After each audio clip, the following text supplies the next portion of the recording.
Welcome to the Home Group Podcast, where we discuss everything addiction, recovery, mental health. I am Flip. And I am Luke. Our generation of men, you're not allowed to have feelings. We're going to talk about things that are uncomfortable, things that are scary, because when you talk about it, you take away its power. The only thing that's going to keep me clean is me not wanting to be who I was then. We was in the trenches, now look how we out here ballin'. Popped up in the max, now we flooring in the fall. Welcome to episode 2 of the Home Group Podcast. Dose. Number 2. We finally made it through number 1. Super excited about that. Yes. I am one of your hosts, Flip. My clean date is April 1st, 2016. And I am Luke, and my clean date is October 11th, 2017. You got it right this time. Almost messed it up, but you didn't. Good Yes. job. This is your podcast for everything recovery, addiction, mental health. Boy, do we got a banger today. Yeah. Super excited. But before we get into all that, just for today. Get into that, Flip. Messages and Messenger. One of your favorites. One of my favorites. I just talked about this Monday at the rehab. Yep.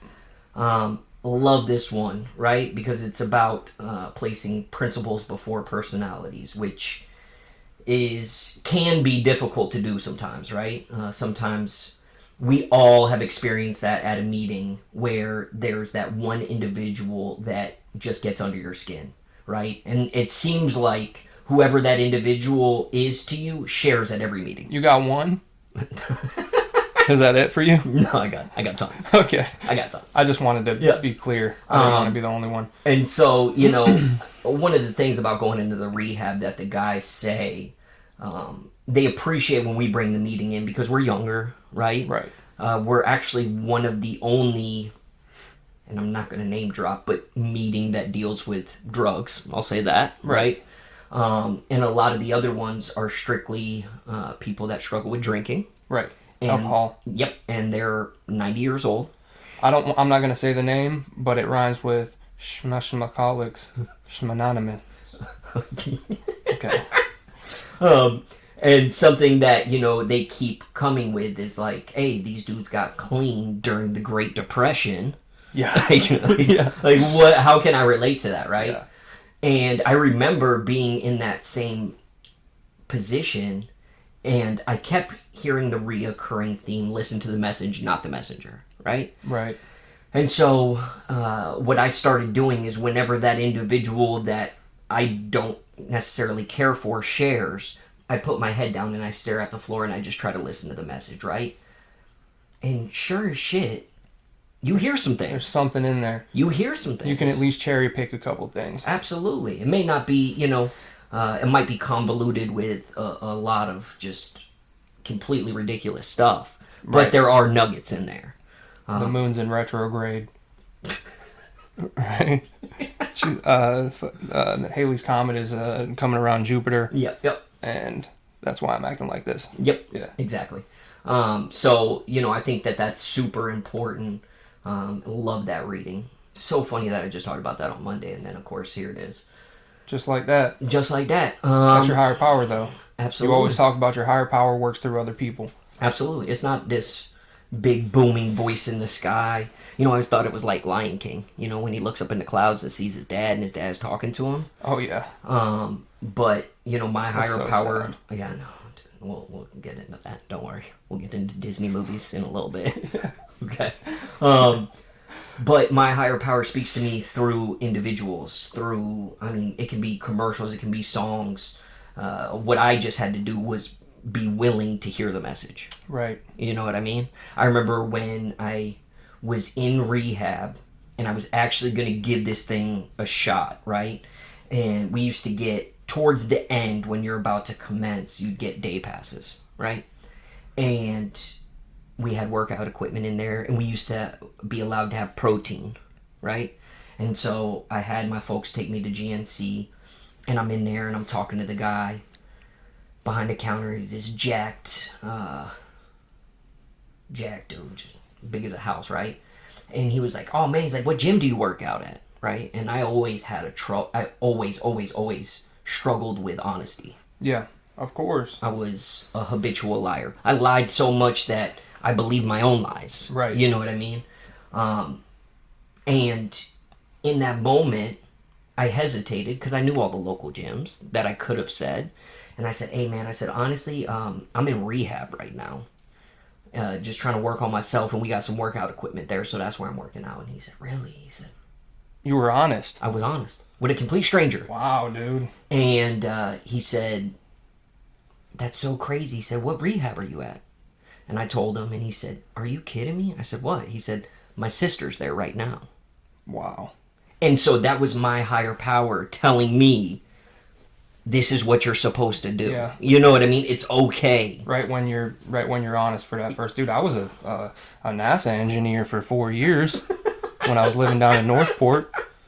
Couldn't tell me nothing. Yeah. No. So, Okay. Oh God, we could have a whole story. We could have a whole podcast on some of the crazy lies that we've told. We will. I'm sure I think. we will. Oh yeah, definitely. I had a team of engineers working on a combo washer and dryer turning into a spaceship. We were going to Mars. No, I'm not. And there's witnesses to attest to that. I'm not talking on one of your meth binges. I'm not either, bro. Is this when you... I was a junior engineer for the National Astronomical Space Association. I don't believe you. That's not what it's called. Before we get into what we are going to talk about today, which is breaking the stigma, especially with men dealing with mental health issues, right? That's big. It's huge, massive. Want to check in with you. What's going on in life? How's life treating you? Life is very uncertain right now. Okay, elaborate. There's a lot of things going on in the Florida State Senate. Okay. And my job is in limbo right now. But everybody's been telling me I'm handling it great. They're saying I'm not freaking out. Yeah, no, truthfully, if I can be honest with you, I'm a little alarmed that you're so calm about it. I mean, it's a good thing that you're calm. You know what I mean? That you're not freaking out. That you're not stressed out about it. I'm going to be 100% honest with you. Yeah. I am a volcano of emotions right now. Okay. Just keeping it all in until it erupts. It's going to erupt eventually. Okay. And I'm worried about what's going to happen. All right. So let's talk, and it'll bring me to my favorite quote of all times. But let's talk worst case scenario. Worst case scenario. Well, worst case scenario is if I find a new job. Okay. Right? I mean, you want to talk about worst case scenario? I'll be back in prison for No. years. I'm talking about worst case scenario about you dude. losing your job. Yeah, worst case scenario, I find a new job. I didn't come out of prison a windshield technician. It doesn't take me long. People in recovery, dude, we learn to adapt. All right? It didn't take me but probably a year to master the craft that I'm in right now. Yeah. So I know I'm very comfortable with knowing that anything that I do, I can definitely, if I give it 100%, I will succeed at it. So it doesn't matter if I'm,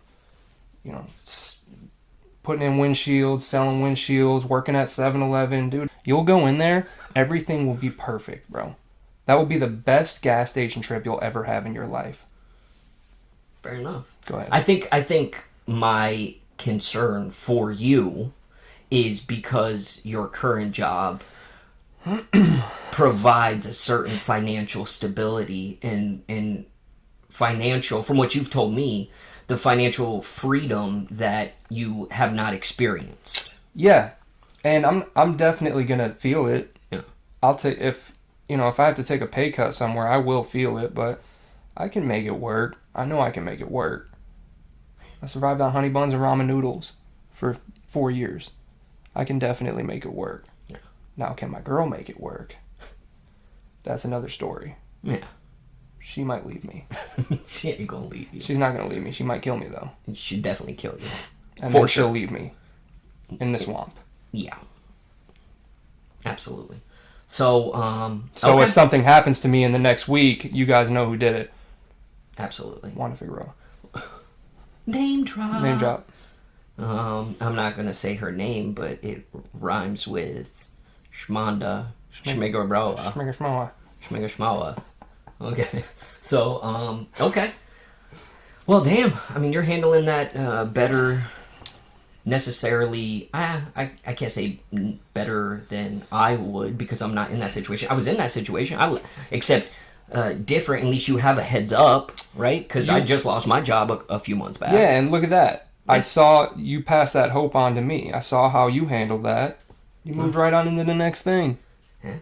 I mean, one of the luxuries that we do have is we have a successful side business. We got a fallback. And so I just dove into that head first. But, you know, again, that goes all back to the program of recovery, right? Because we've established ourselves and worked on ourselves to be healthy individuals and to keep, moving forward and kind of placing that next carrot in front of us, right? Right. Because that was something that I never did. I always, okay, I'm going to get a job and I'm going to get my things back and I'm going to get an apartment. And then that was it. That was all the goals that I had set for myself, right? You didn't set any long-term goals. No, none. And so, we continue to set goals. It's like what the homie said at the meeting the other night. What are you doing now? Yes. Right? What are you working on now? What are you working on now? Which he saw from a Nike commercial. Yeah. You know what I mean? And wrote on a marker board in his house. And it seems so elementary, but it is, if you step back and look at it, like, what are you doing now? What are you working on now? Like, damn, that's heavy. It's actually pretty profound. Absolutely. And you know my favorite saying, which is true for what you're going through right now, is, and you probably heard me say it a couple weeks back, but it came from Michael J. Fox when he got that Parkinson's diagnosis, and he got interviewed, and they said, "Are you afraid to die?" And he said, "No." And the reporter was thrown off, and she was like, "How are you not afraid to die?" And he said, "Well, it's kind of pointless to worry about it, because if I worry about it and it doesn't happen, then I've wasted that time. If I worry about it and then it does happen, I've lived it twice." Right? And so I try to carry that with me through life. Anytime there's hardship or, some turmoil going on, I always try to carry that with me, which I heard in 2012 at a meeting in the rehab from somebody that I used to not really care for, believe it or not. And I just... Who? I'm not going to say his name because I actually really like him now. I really like him. I'll tell you after. Okay. But he was just so boisterous and so animated and excited when he talked. And I'm like, dude, we are not the same. You know what I mean? Right. But it was one of those meetings and I was just looking at the ground and he said that and it just, something clicked. You know what I mean? So let's dive in. Mental health. Men. Oh. Doo-wop. I got some stats. So I looked this up last night, and this is according to the Mayo Clinic, so this is not some, abracadabra.com statistic, right? This is a reputable healthcare facility. Right, Mayo. Nice. Yep. Several factors may increase a woman's risk of depression. Women are nearly twice as likely as men to be diagnosed with depression. Diagnosed. Key word there. Diagnosed. Key word there. Like positive COVID tests. You know what I mean? No. Yeah, how they were saying like there's more... there's a certain amount of verified people that have caught COVID because of the testing. Yeah.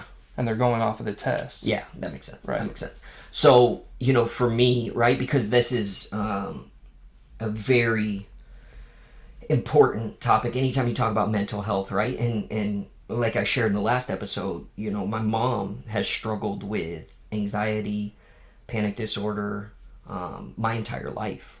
Right. You know what I mean? And so I firsthand have witnessed, even though I may not deal with some of those particular issues, I've witnessed it firsthand and how detrimental it can be, right? But why is it that you think women are twice as likely as men to be diagnosed with depression? Well, because they aren't scared to go talk about it. There's a big, like we always talk about, stigma with men seeking help. Dude, if I went to my dad when I was a kid and was like, hey, I'm depressed, he would have poured a fucking bottle of Robitussin on my head and told me to go to my room. You know what I mean? Go figure it out. Go play some Nintendo. Like, especially, you know, our generation of men, I mean, you work, you come home, and that's it, man. Like, you're not allowed to have feelings. You gotta, it feels, right? And I've dealt with this from time to time where you feel the weight of the world on your shoulders. Right. And you can't necessarily, say like, hey, I'm struggling. What I will say is thanks to recovery and thanks to doing work on myself. Listen, I'm an open book now, right? And for instance, me and my wife have healthy communication, right?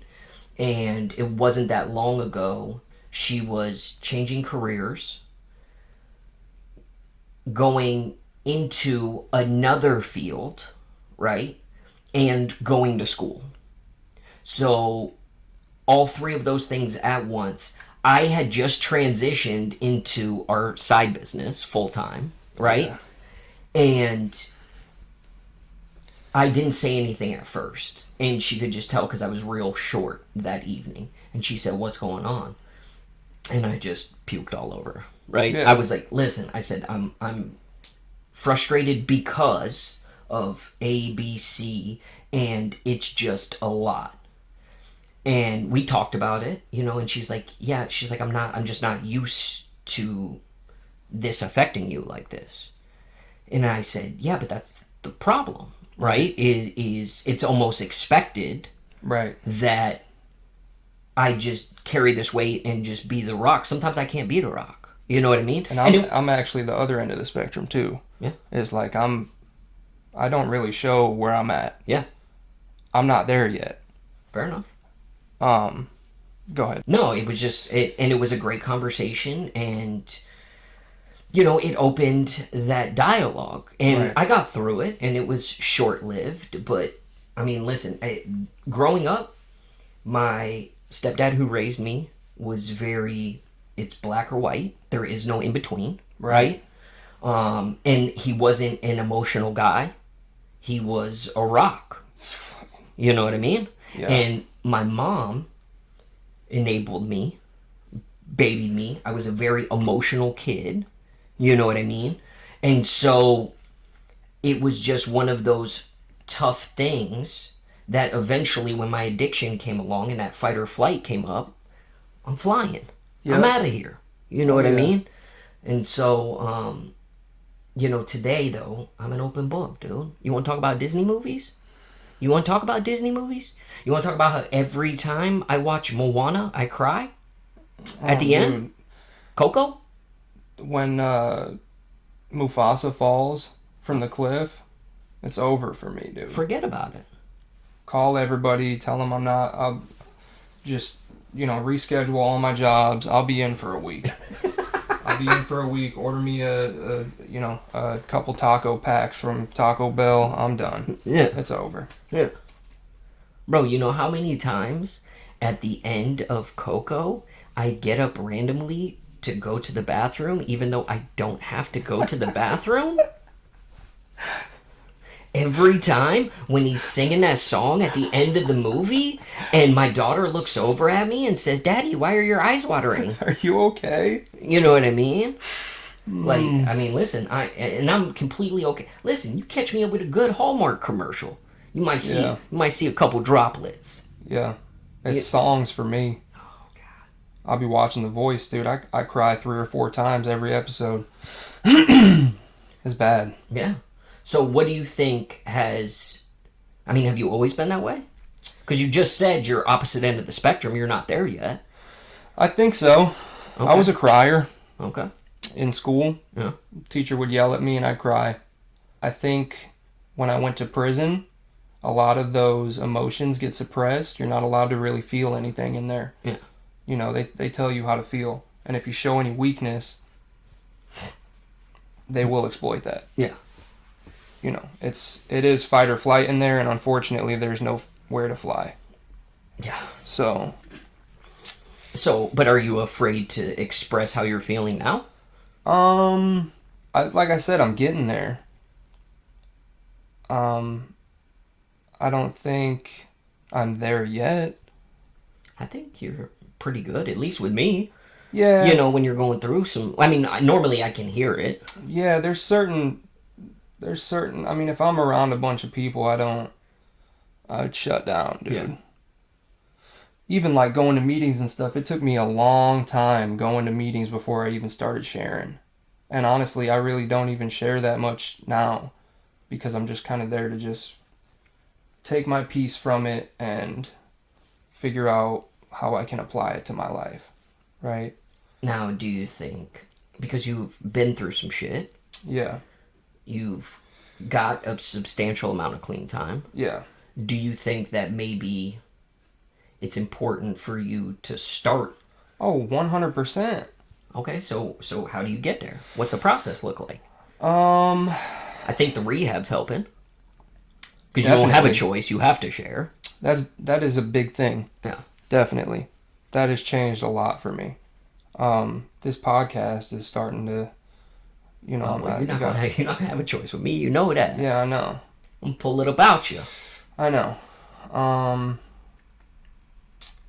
Having my kids back in my life, that kind of opened me up a little bit too, you know what I mean? But I don't know, there's still that part of me that is just scared to show those emotions, dog. That you're struggling?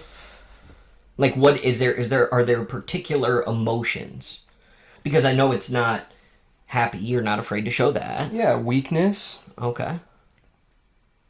You know, fear.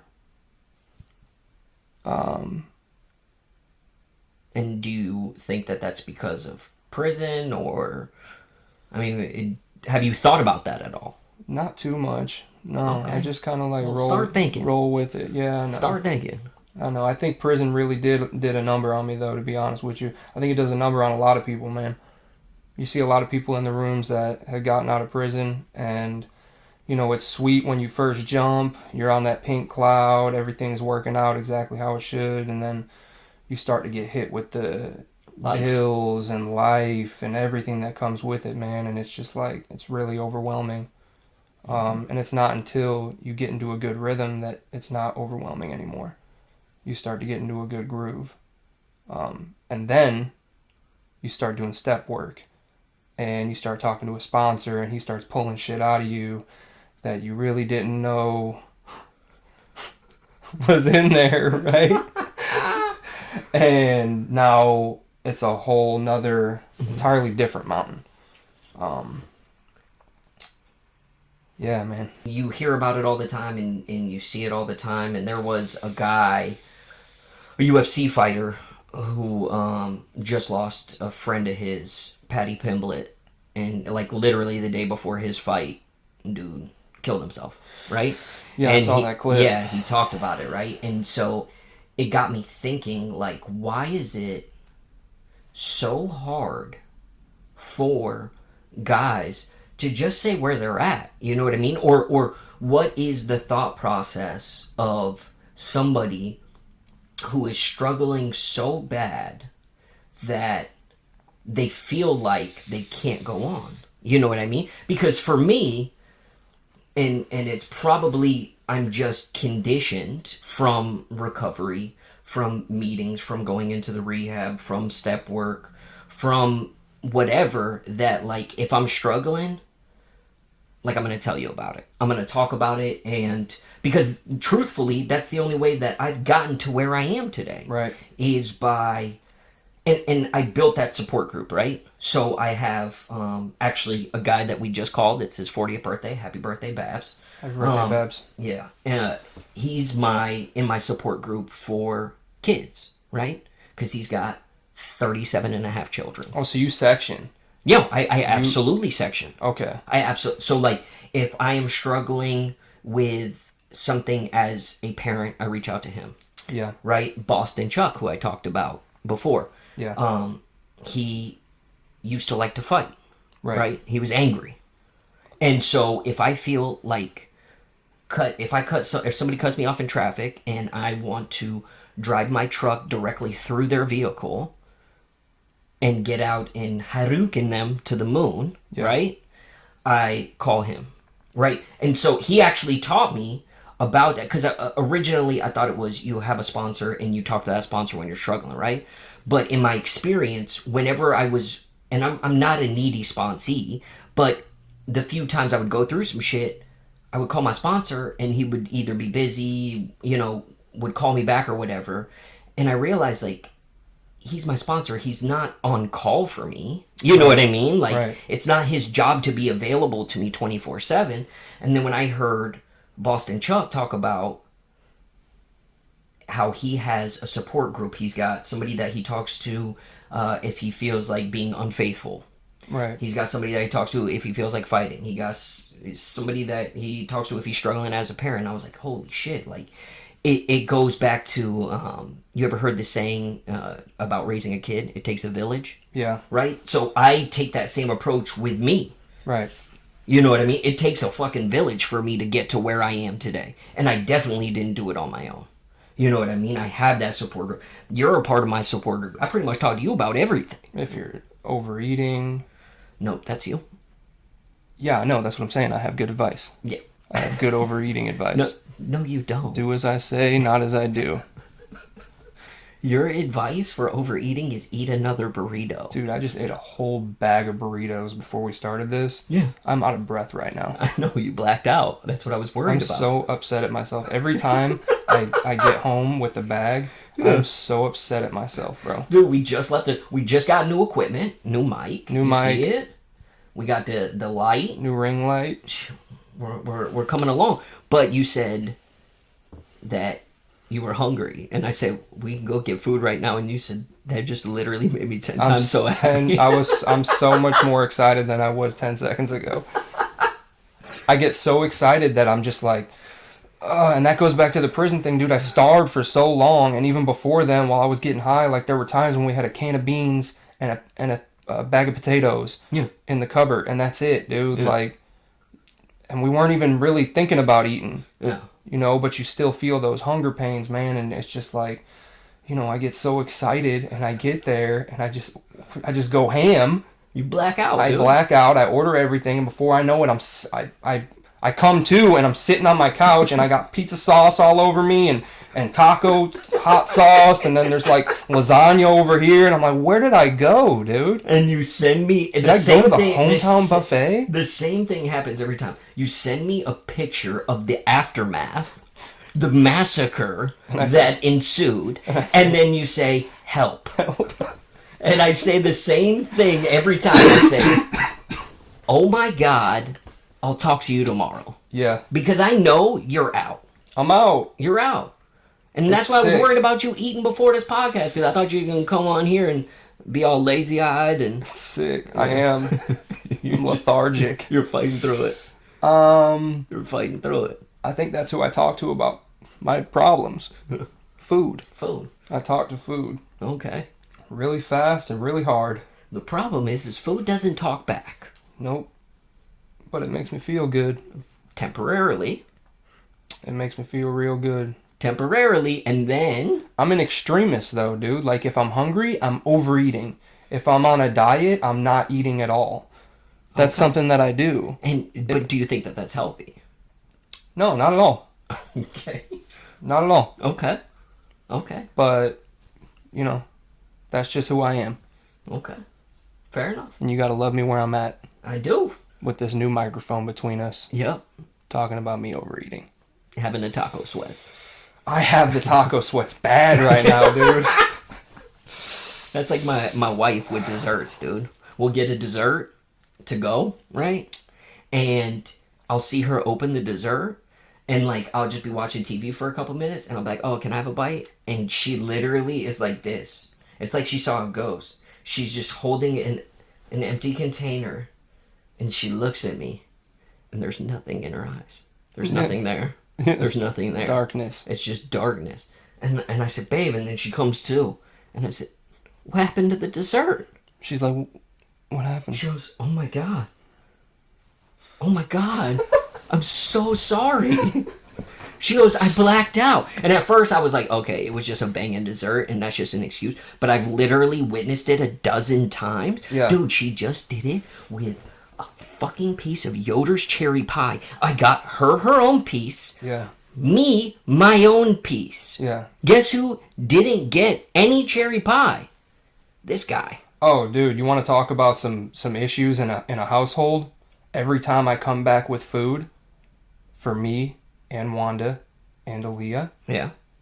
I will have my food in front of me. Yep. I'm in the zone. Yep. I'm in my flow. I'm in my zen mode. Wanda will ask me for a bite of my stuff. Never fails. Now, when we ordered the food, Yep. you were there. Yep. When you ordered your panini or your chicken Caesar wrap, and I ordered my 3 double cheeseburgers with everything, I don't care how much I ordered. If you wanted a double cheeseburger with everything, you order it. Yep. I'm going to pay for it. Yep. Okay? Yep. I will bite your fingers off if you touch my burger. You will be fingerless Wanda from now on. That's what they'll call you. They used to call you Big Booty Wanda. Guess what? Now you're fingerless Wanda. All right? You're sharing like this. Well, see, what happened was you're throwing up gang signs. All right, because you wanted a bite of my burger. It's sick, bro. You get really intense about food, dude. All right, we got off topic. Okay. I can't believe we just went down that food zone like that. Depression, men. Yeah. Not even. Let's take depression out of it, right? Feelings, Feelings. men. What are feelings? They're afraid to talk about it, right? Exactly. And the interesting thing that I found from the Mayo Clinic, another tidbit, not necessarily, well, kind of a statistic, right? Many individuals who develop substance use disorders are also diagnosed with mental health disorders, and vice versa. Although there are fewer studies on comorbidity among youth, research suggests that adolescents with substance use disorders also have high rates of co-occurring mental illness. Over 60% of adolescents in community-based substance use disorder treatment programs also meet diagnostic criteria for another mental illness. Now, I know that talked about adolescents and that didn't talk about men specifically. However, Dual diagnosis. super important, right? Because, obviously we're in the recovery community. That is pretty much the only kind of people that we deal with on a day-to-day basis, right? A bunch of diseased people. Bunch of sick people. Individuals. Yeah. Just like us. Just like us. But it's even more important to talk about these feelings, right? And to just get it out. And I don't know what it is about... again, I remember being a kid, right? I'll never forget this. I'm glad I remembered it. The first party I ever went to. Do you remember the first party you ever went to? I remember going there. I don't remember leaving. Perfect. So the first party I ever went to, I was in 7th grade. Okay? And it was at this girl, Nicole OConnor's house. Ooh, Nicole OConnor, dude. Right? And she had a cool little compound. Dad built a log cabin. Wow. Yeah, it was actually, believe it or not, off of DeSoto, like off one of those side roads back there. Yeah.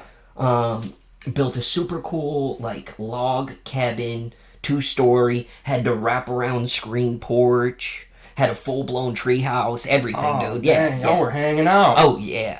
And Wow. I went with my buddy, and we were the only guys there. And I say a party, again, keep in mind this is 7th grade, okay?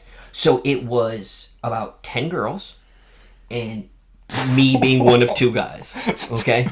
Okay, stop. My wife's gonna hear this. Don't do What? this. Don't do this. Well, it was... Don't do this. No, I'm just saying, it's not, Don't, it's Lucas. just crazy. So, we went to this party. Statistically speaking, it's just... We went to this party, and at first, you know what I mean, I'm super intimidated, I'm super nervous, right? And there was a girl that was getting picked on by the other girls. Nicole OConnor? No, Oh. Nicole OConnor wasn't. It was her house. It was her party. She Yeah. was Queen Bee. Yeah. She was Queen Bee. Yeah, You know what I mean? Yeah, of course. Yeah.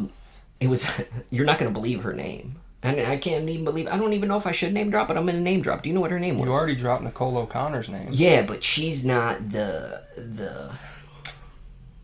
It was just at her house, right? Tell me what it rhymes with, and I'll tell you the name. Okay. The girl's name rhymes with Tim Pity. What's your guess? Her name was Kim Yep. Titties. Kim Titties. Close. Kim Twitty. Kim Twitty. Okay. Okay. And I was really close. You were really close. I don't know why you thought somebody's last name would be Titty, but that's a conversation for another time. I'm imagining so much right now. You're giving me all these like. I'll paint the picture. It's I'll paint such the picture. Crazy ratio to have, dude. Like 10 to 2. Like Stop. Okay, Stop. no, but and then you're talking about titties and stuff, and I don't. I never talked about titties. I know, but you planted that seed, and you know what you did. Okay, so I remember going off in the cut with Kim Twitty, right? And stop. I know, but every time you say it, all I hear is titties now. Okay. So, Okay. and Nicole had this little treehouse, right? Yeah. And when I say treehouse, I'm not talking like a treehouse that you guys sit in and stuff. I'm talking about the bitch had full length lounge chairs up there, Yeah. right? And so she's sitting in a chair and I'm sitting in a chair and we're just talking. And keep in mind, I'm in 7th grade, right? Yeah. And she's in 8th grade. Ooh. Okay? And we're just talking about life. Mm-hmm. You know what I mean? And I'm just posing these questions like, why is it that these girls don't like you? You know what I mean? Dang, bro, you were Why? 7th grade? 7th grade, swear on everything, right? What were you, 13? And You were 13. 12, 13? Yep, just about getting ready to get arrested for the first time. 6 months later, I was arrested for possession of marijuana and breaking into an apartment. No wonder, dude, you were so philosophical. You were on that fucking grass, No, homie. but I talked to her, right? And I remember that she got picked on a lot because she was a very pretty girl, and I think that a lot of the females were intimidated by her. Yeah. And so she was just outnumbered, right? And Yeah. instead of And her last name was Twitty. yeah, and I just posed that question. You know what I mean? Like, don't you think it's because of the way that you look and the fact that they're intimidated by it? Yeah. Right? And we sat up there for 30 minutes talking, right? Smoking grass. No, not there. Oh, there. okay. Not there. That was later. Okay. That was with the boys. That was with the boys in a broken apartment that we broke into, a show apartment. The bando. Yeah, dude. And I remember her saying, like, you're really good at this. You're really good about talking and expressing feelings and thoughts and stuff like that. And of course, at the time, I'm in 7th grade. You know the only thing I was thinking about. Titties. What we're all thinking about in 7th grade. Yeah. And so it wasn't until much later in life that, you know, because I have a passion for this. You know I love talking. Yeah, you do. You know I love shooting the shit. Mm-hmm. You know what I mean? That's why I love going to the rehab so much. Yep. You know what I mean? And talking to those guys. And you know what I mean? Just kind of sharing my experience, strength, and hope with them in the hopes that, you know, they'll latch on to one or two things. So this was something that you were born with. Probably. You know what I mean? It's something that I experienced at a young age. Right. You know what I mean? Like, my parents divorced when I was young, and, you know, like I said, me and my mom had a lot of, like, really tough emotional conversations because she had anxiety, panic disorders, things like that. And so she wasn't afraid to express how she was feeling. You know what I mean? Like when you're going through that, like when you're going through a panic attack, like everybody knows you're freaking out. Yeah. You know what I mean? And so there was plenty of times that I had to kind of talk her off the ledge. You know what I mean? Or just give a different perspective to things. So I think that helped tremendously with where I'm at today. But I also know you on a personal level, and I know I think it's just surprising to me that, because the only Luke that I know, I mean, you ain't afraid to tell me when you're going through some shit. Right. And I think that came from trust. Well, when we first met, you told me, you let me into your fold. Yep. And you told me, and it's something that stuck with me forever, and it's something that I use today with a newcomer. You told me something that you didn't really want to discuss with anybody else, and it could have been something that was detrimental to the way that I saw you. Yeah. We'll leave it at that. Yeah. And you said you told me this in the hopes that if I'm going through something, that I will reciprocate. I will come to you with my shit. And unfortunately, when I went back out, I was too far gone. Yeah. For any of that. So, but that's something that stuck with me because it's something that I've thought about ever since. Like, damn, that was really cool. That was a cool way of going about that. Because now, if I'm going through some shit, I will definitely bounce it off of you. Of course. But I think that's so important, right? Because so many times, especially as addicts, right? The lives that we lived in addiction were based on lies, manipulation, right? Dishonesty. I mean, just all the terrible character traits that you don't want in a human being is what you embody in addiction, right?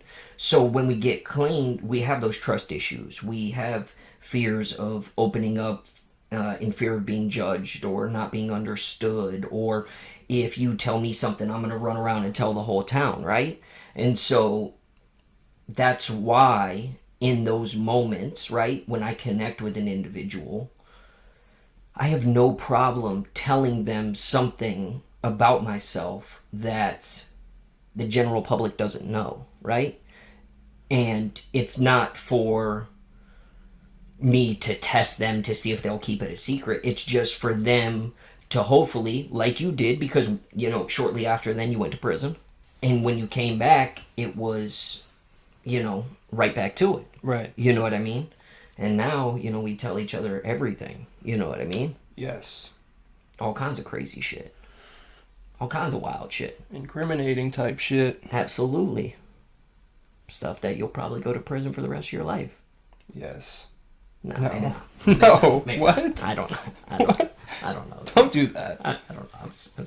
Cut that.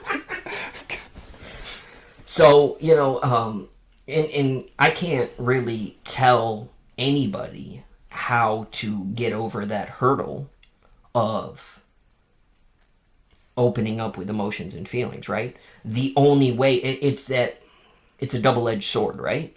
Because to do it, you have to be confident, right? It takes a man to go to another man and say, I'm struggling right now. I'm fucked up. I need help. Yeah. You know what I mean? Like, that takes a lot of courage, a lot of strength, a big set of cojones to do that, right? Yeah.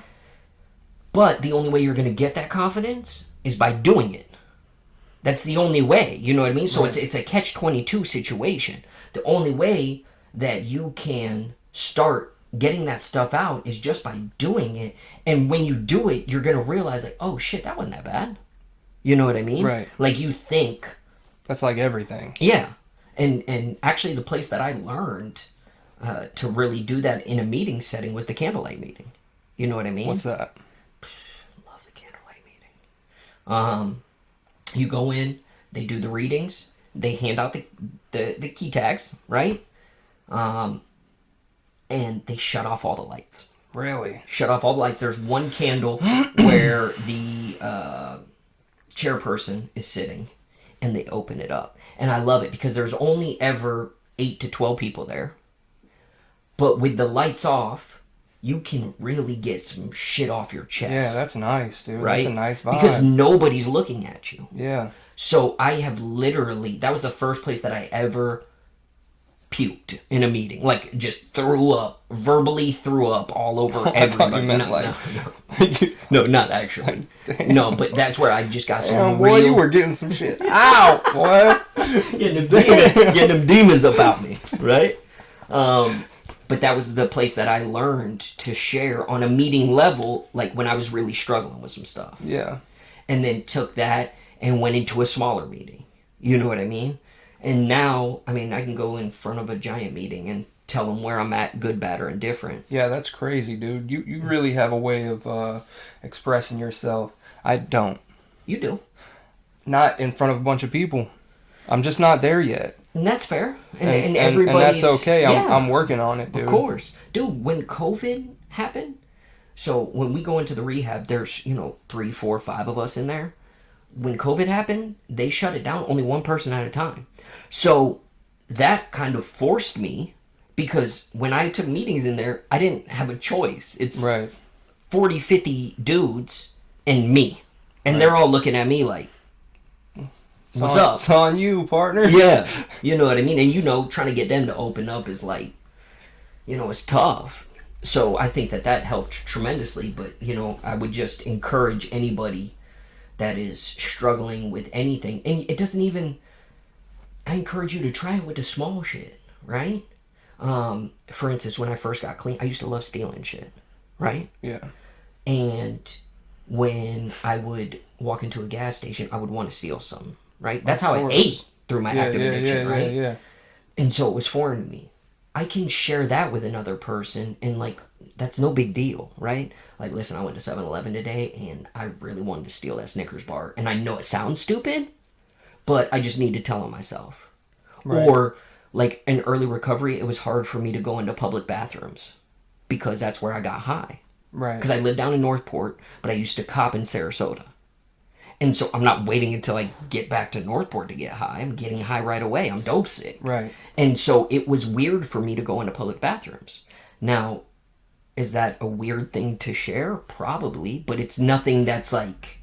I don't think I have a problem with sharing stuff from my early recovery or sharing stuff from, my active using, Was it in early recovery, though? Was it hard for you to share it when you were going through it? Yeah, that's the thing. Yeah. Is the shit that I'm going through currently. In hindsight, it's not a big deal. Of course. And I'll always wish that I would have shared it. Yeah.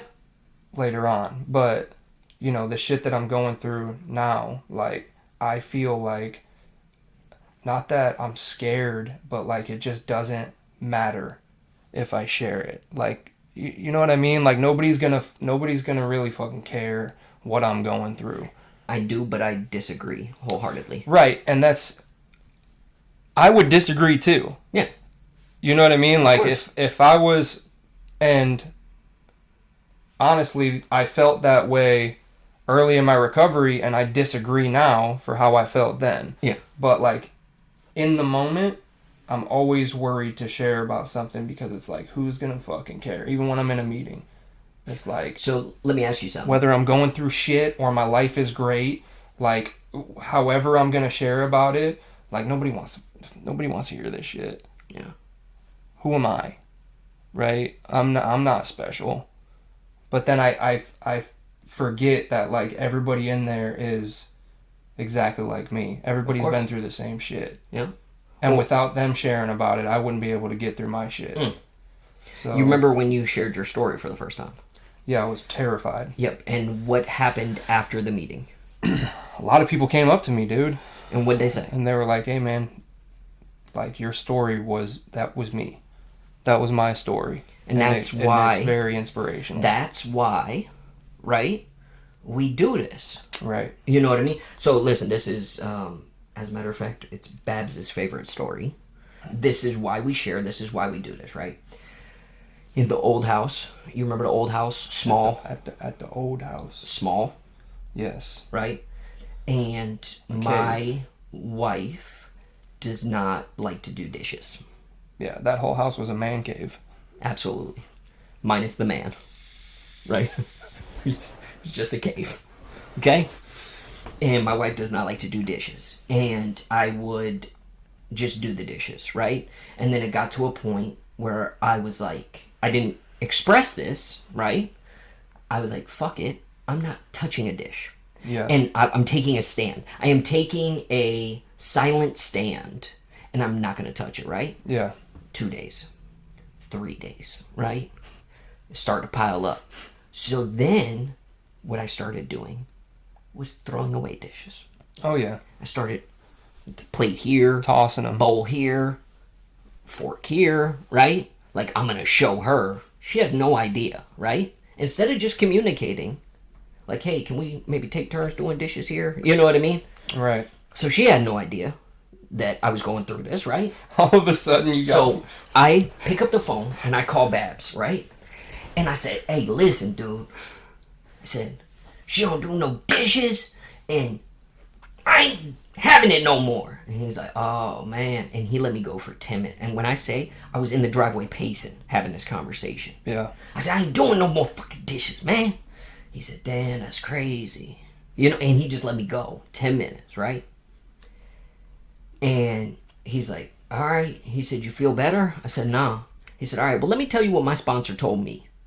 I said, what's that? He said, if you don't like it, do something about it. Click. I stood in my driveway.